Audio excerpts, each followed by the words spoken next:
সুপ্রিয় দর্শক, সবাইকে প্রীতি ও শুভেচ্ছা জানিয়ে শুরু করছি বাংলা ভিউ টিভির নিয়মিত আয়োজন রাজদরবার। যথারীতি আমি সাথে আছি অ্যাডভোকেট শাকির ফরিদি। প্রিয় দর্শক, কিছুদিন আগে অনুষ্ঠিত হয়ে গেল ঐতিহ্যবাহী সিলেট জেলা আইনজীবী সমিতির নির্বাচন। আপনারা জানেন, বাংলাদেশের অন্যতম বৃহত্তম এই বারটির উৎসবমুখর পরিবেশে নির্বাচন অনুষ্ঠিত হয়ে থাকে। এখানে নির্বাচনকে ঘিরে প্রতিদ্বন্দ্বিতা হয়, অনেক প্রতিযোগিতা হয়, কিন্তু প্রতিহিংসা হয় না। দিন শেষে সবাই একই পরিবারের সদস্য। প্রিয় দর্শক, আজকে আমরা কথা বলবো সিলেট জেলা আইনজীবী সমিতি নির্বাচন 2021 এবং বিবিধ এই বিষয়টির উপর, এবং অত্যন্ত প্রাসঙ্গিক এই বিষয়টি নিয়ে কথা বলার জন্য আজকে আমরা বাংলা ভিউ স্টুডিওতে আমন্ত্রণ জানিয়েছি সিলেট জেলা আইনজীবী সমিতির সদ্য নির্বাচিত সাধারণ সম্পাদক, বিজ্ঞ সিনিয়র আইনজীবী অ্যাডভোকেট মোহাম্মদ মাহফুজুর রহমানকে। জনাব অ্যাডভোকেট মাহফুজুর রহমান, আপনাকে বাংলা ভিউ রাজদরবারে স্বাগত জানাচ্ছি। কেমন আছেন? আলহামদুলিল্লাহ, আমি ভালো আছি এবং বাংলা ভিউ রাজদরবারের মাধ্যমে আমি দর্শক শ্রোতা এবং আমার আইনজীবী বন্ধুদেরকে আমি ধন্যবাদ জানাচ্ছি এবং কৃতজ্ঞতা জানাচ্ছি। আজকে এই বাংলা ভিউ রাজদরবারে আমি সুযোগ দেওয়ার জন্য আমি রাজদরবার বাংলা ভিউকে ধন্যবাদ। জনাব অ্যাডভোকেট মোহাম্মদ মাহফুজুর রহমান, প্রথমেই আমাদের পরিবারের পক্ষ থেকে আপনাকে অভিনন্দন।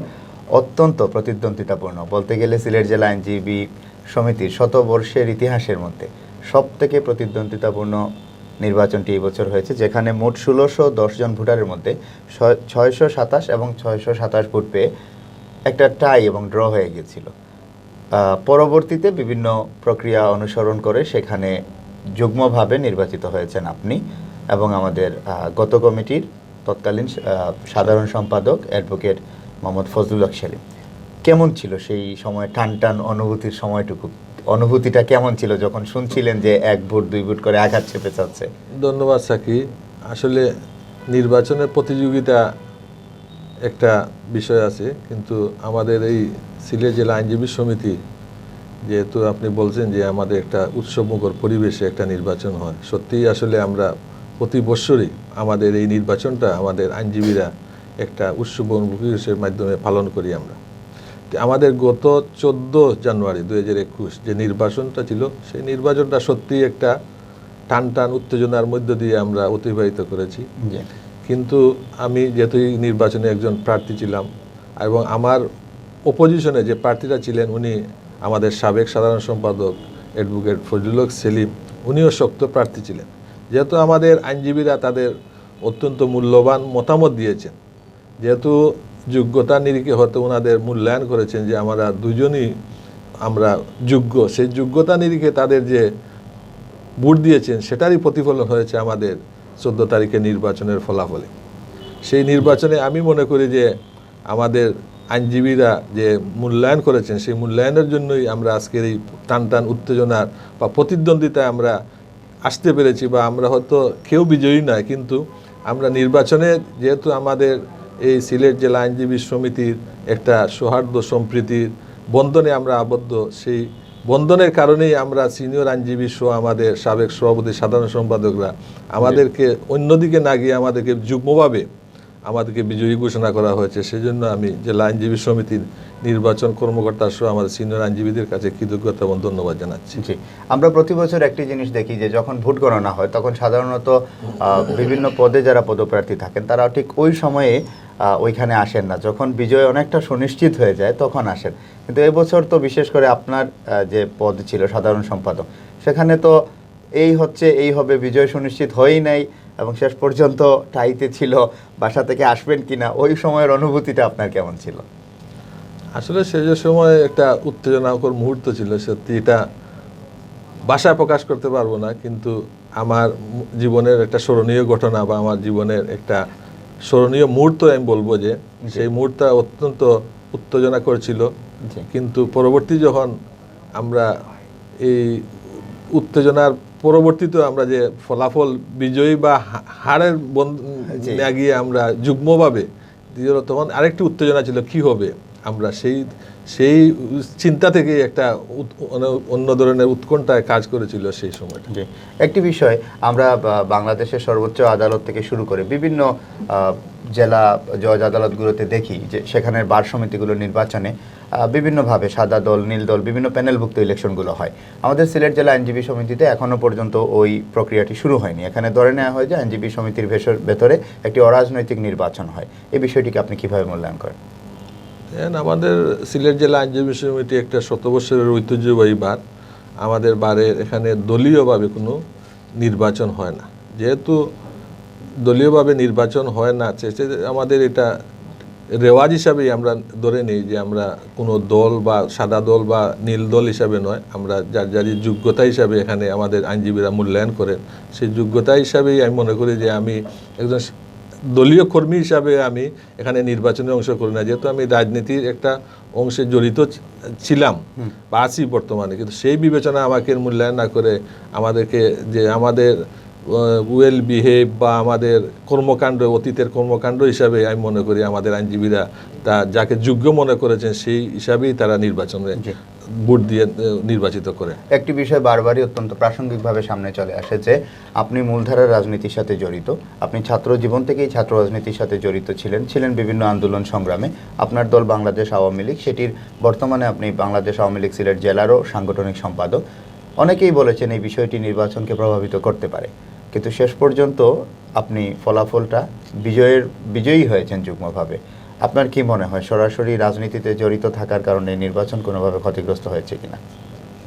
আমি সেটা মনে করি না, যেহেতু আমার এখানে সিলেট আইনজীবীরা অত্যন্ত লার্নেড মানুষ, ওনারা এই দলীয় বিবেচনা নয়, ওনারা হয়তো আমাকে যোগ্যতা বা আমার বিগত দিনের আচার আচরণ ব্যবহারে ওনারা মুগ্ধ হয়েছেন, এই জন্যই আমাকে হয়তো ওনারা এতটা ভোট দিয়ে আমাকে মূল্যায়িত করেছেন, সেটাই আমি মনে করি। জি, এখানে একটি বিষয় ছিল, যখন একটি ড্র হয়েছিল, আপনারা উভয়ই যখন 627টি ভোট করে পেয়েছিলেন, তখন এক ধরনের একটি অপেক্ষা করতে হয়েছিল যে সংবিধান কি বলে সিলেট জেলা আইনজীবী সমিতির। সেখানে এই বিষয়টি নিয়ে খুব স্পষ্ট কোনো সুরাহা পাওয়া যায়নি। ভবিষ্যতে এরকম পরিস্থিতি আরও আসতে পারে। আপনি এখন বারের নির্বাচিত সাধারণ সম্পাদক, আমাদের সংবিধানের এইরকম কিছু জায়গায় পরিবর্তন আনা দরকার মনে করেন কিনা? দেখেন, সংবিধান এগুলো তো আমাদের প্রয়োজনেই আমরা সংশোধন করতে পারি, পরিবর্তন করতে পারি, পরিমার্জিত করতে পারি। কিন্তু যেহেতু এই ধরনের বিগত দিনে এই ধরনের সমস্যা আমরা সম্মুখীন হই নাই, কিন্তু বর্তমানে আমরা এই ধরনের একটা সমস্যার সম্মুখীন হয়েছি।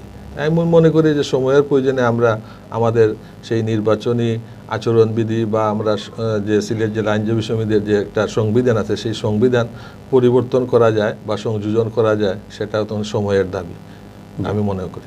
আরেকটি বিষয়, যখন আপনার নির্বাচনে আপনার পদে যখন সমান সমান ভোট হয়েছিল, তখন আপনারা চাইলে, অর্থাৎ দুই প্রার্থী, আপনারা চাইলে সেটিকে পুনরায় গণনা করার জন্য চাইতে পারতেন, আপনারা যে কোনো ধরনের ডিসপিউট করতে পারতেন, কিন্তু কোনো ধরনের কিছুতে না গিয়ে আমরা দেখেছি, যেটি পুরো বাংলাদেশের মধ্যে গর্ব করার একটি বিষয়, যে এখানে বার কিছু সিনিয়র নেতৃবৃন্দের সাথে বসে একটি সুন্দর সমাধান করে দিয়েছেন যে আপনারা দুজনই 6 মাস করে দায়িত্ব পালন করবেন। এটি আসলে আমি মনে করি শুধু সিলেটে না, পুরো বাংলাদেশে একটি নজিরবিহীন ঘটনা।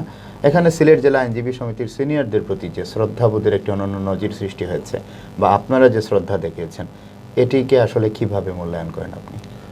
আমরা তো মূলত এটাই বলি যে আমরা সিলেট জেলা আইনজীবী সমিতির একটা ঐতিহ্যবাহী বার, সেই ঐতিহ্যকে ধারণ করেই আমরা আমাদের সিনিয়র আইনজীবীরা যারা এই আইনজীবী সমিতিতে বিগত দিন নেতৃত্ব দিয়েছিলেন, আমাদের আইনজীবীদেরকে নিয়ে চিন্তা ভাবনা করেছেন কিভাবে আমাদের আইনজীবীদের আগামী দিনে আরও উন্নতি লাভ করা যায়।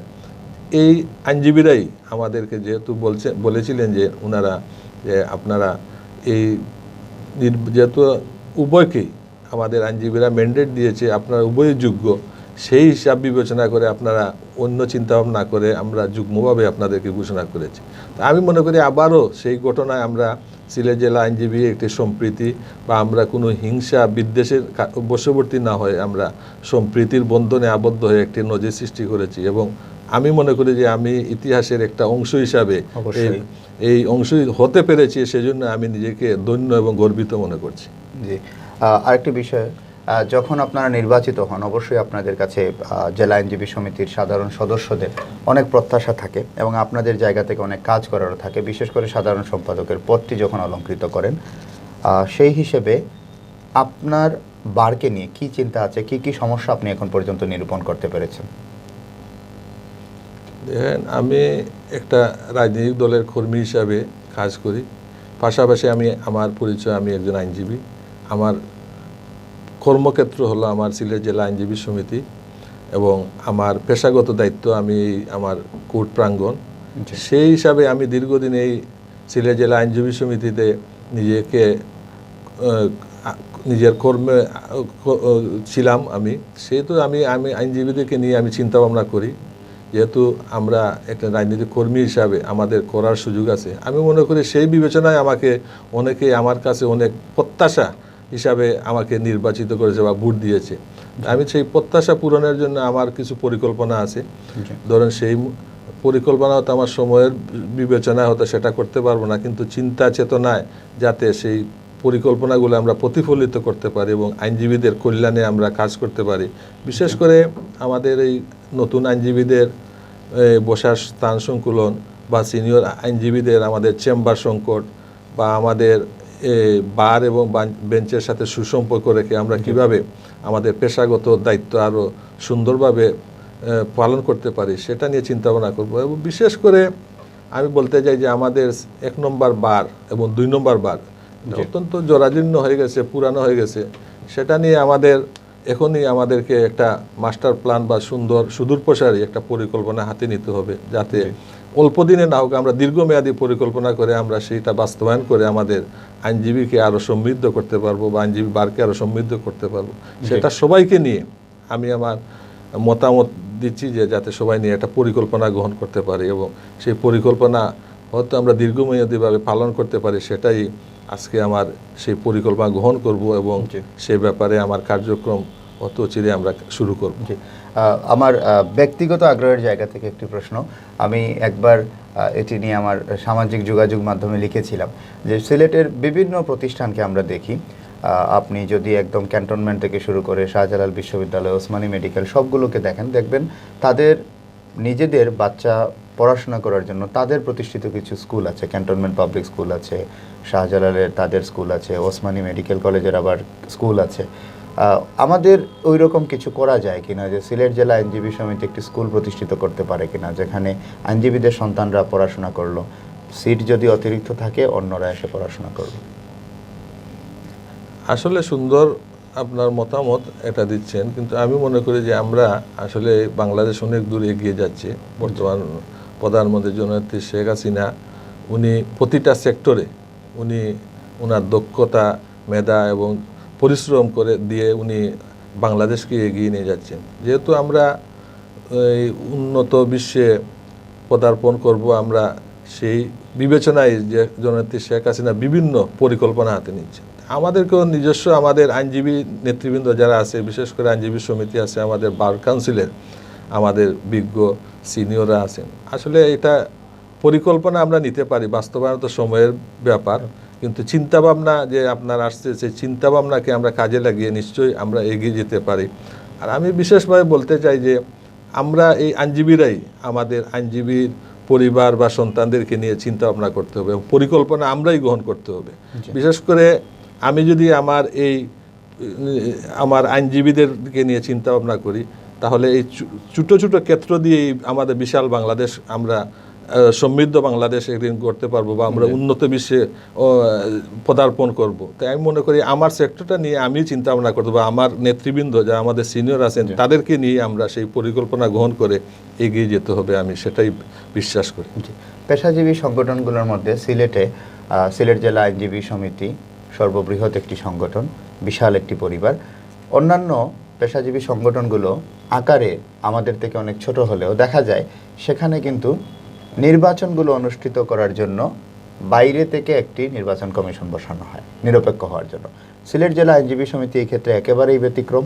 এখানে আমাদের নিজস্ব নির্বাচন কমিশন থেকে ওপেন ব্যালটে প্রজেক্টরের সাহায্যে ভোট গণনা হয় এবং সেটি নিয়ে কখনোই এর স্বচ্ছতা নিয়ে প্রশ্ন ওঠে না। এই বিষয়টিকে আপনি আসলে কিভাবে আপনার মূল্যায়ন এই বিষয়টি নিয়ে, বিষয়টি আপনাকে গর্বিত করে কিনা? আসলে আমাদের যে আইনজীবী সমিতি, আমরা আসলে ওই সিনিয়রের যাদেরকে নিয়ে আমরা আগেই গর্ব করতাম, তাদের যে আমাদের এই সিলেট জেলা আইনজীবী সমিতিতে একটা সুন্দর সংবিধান দিয়েছেন এবং আমাদেরকে নির্বাচনী একটা নীতিমালা দিয়েছেন, সেটা মনে করি আমাদের সেটা স্বচ্ছ ছিল এবং বর্তমানে স্বচ্ছ আছে। সেটা নিয়ে এখনও বিগত দিনে কোনো প্রশ্নবিদ্ধ করা হয় নাই। আগামীতে আমি মনে করি যে আমাদের এই নির্বাচন যেহেতু স্বচ্ছ, সবসময় স্বচ্ছ ছিল বা কোনো ধরনের এই নির্বাচনকে নিয়ে প্রশ্নবিদ্ধ করা হয় নাই, তাই মনে করি যে সেটা আমাদের এখনও এই যে নির্বাচনটা কমিশনটা যেটা দেওয়া হয়েছে সেটা আমরা সেটা স্বচ্ছতার আলোকেই আমরা আগামী দিনও সেই নির্বাচন পরিচালনা করব এবং আমরা এই নির্বাচন নিয়ে যেহেতু বিগত দিনে গর্ব করি, আগামীও যাতে এই নির্বাচনী বিষয় নিয়ে আর কোনো প্রশ্নবিদ্ধ না থাকে, সেটা নিয়ে আরও স্বচ্ছভাবে কীভাবে করা যায় সেটাই চিন্তা ভাবনা করব। আপনি জানেন যে তরুণ প্রজন্মের একটি বড় অংশ যারা আইন বিষয়ে অধ্যয়ন শেষে আদালত প্রাঙ্গণে আসছেন, তাদের মধ্যে একটা বড় অংশ যারা বিভিন্ন ধরনের জটিলতায় ভুগছে, বিশেষ করে বার কাউন্সিলের নিয়মিত পরীক্ষা হচ্ছে না, অনেকে আইন পেশায় এসে আবার তার যে ভালো সিনিয়র অনেকে হচ্ছে জুনিয়র অনেকজনকে নিতে পারছেন না একসাথে, পেশায় টিকে থাকাটা মুশকিল হয়ে যাচ্ছে। এই পেশা অত্যন্ত কঠোর পরিশ্রমের একটি পেশা। আপনারা দীর্ঘদিনের আইন পেশায় একটি অবস্থানে এসেছেন, এই এখনকার যারা জুনিয়র আইনজীবী বা যারা আগামী দিনের আইনজীবী, তাদেরকে এই পেশায় স্বাগত জানানো এবং ধৈর্য না হারানোর জন্য আপনি একজন আইনজীবী নেতা হিসাবে কি বলবেন তাদের উদ্দেশ্যে? আসলে জুনিয়ররা যেভাবে আমাদের এই আইন পেশায় আসছে সেটা আমাদের গর্ব করার বিষয়। পাশাপাশি আমরা যারা অনেক সিনিয়র আছেন, যারা এই সিনিয়রের সংখ্যা এখন জুনিয়রের আগমনটা বেশি, সেহেতু একটা সমস্যা, এটা অবশ্যই একটা সমস্যা। সেই সমস্যাটা আমাদের বার কাউন্সিল আছে, আমাদের অভিভাবক সংগঠন, সেই বার কাউন্সিলে আমাদেরকে চিন্তাভাবনা করতে হবে যে আমাদের জুনিয়র আইনজীবীদের কীভাবে প্রশিক্ষণ দেওয়া যায়, কি কর্মশালা করে আমাদের ভালো দক্ষ আইনজীবী কীভাবে তৈরি করা যায়।